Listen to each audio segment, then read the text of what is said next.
Happy birthday, Mi! Hindi ka na namin kasama ngayon pero alam kong masaya ka na dyan sa heaven. Sa tuwing sasapit ang birthday mo, talagang hindi namin mapigilang malungkot kasi syempre hindi ka na namin kasama.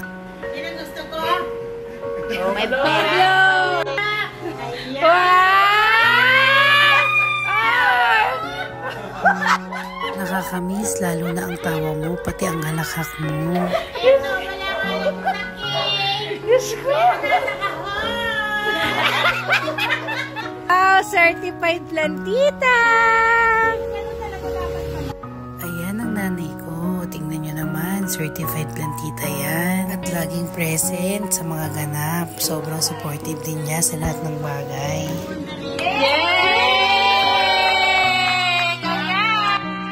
Habang ginagawa ko nga ang video na ito, hindi ko na mapigilang maiyak kasi talagang namimiss ka na namin, Mi. Sayang wala ka na, pero alam ko lagi ka lang nandyan at nakabantay sa amin.